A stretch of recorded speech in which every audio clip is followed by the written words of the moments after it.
துறிஞ்சல் ஆற்றுல வந்து ஒரு பாலம், புது பாலம் கட்டிட்டாங்க. ஏற்கனவே பழைய பாலம் இருக்குது. அந்த பழைய பாலம் தூணும் புதிய பாலத்துடைய தூணும் மறிச்சு தண்ணியை தேங்கிடுது.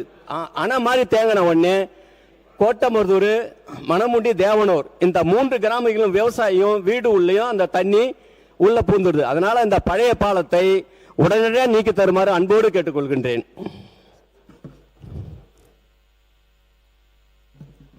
திருக்கோயிலூருக்கு பிரிவுப்பட்ட அறநூறு பேர் 25 ஏக்கர் அரசுக்கு சொந்தமான இடம் உள்ளது. அந்த இடத்துல அரசு பொறியியல் கல்லூரி அமைத்து தருமாறு அன்போடு கேட்டுக்கொள்கின்றேன்.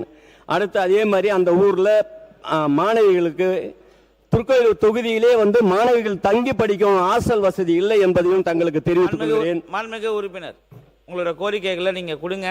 எனக்கும் சங்கடமா தான் இருக்குது உங்களை வந்து 12 நிமிடங்கள்ல இடைமறிக்கிறதுக்கு. சரிங்களா? இன்னைக்கு வெள்ளிக்கிழமை காலையில நேரம் எடுத்துக்கிட்டாங்க, நிறைய பேர் எடுத்துக்கிட்டாங்க. ஆகையினால நீங்க உங்க கோரிக்கைகளை கொடுங்க. நன்றி சொல்லுங்க. தயவு கூர்ந்து நன்றி சொல்லுங்க. இல்ல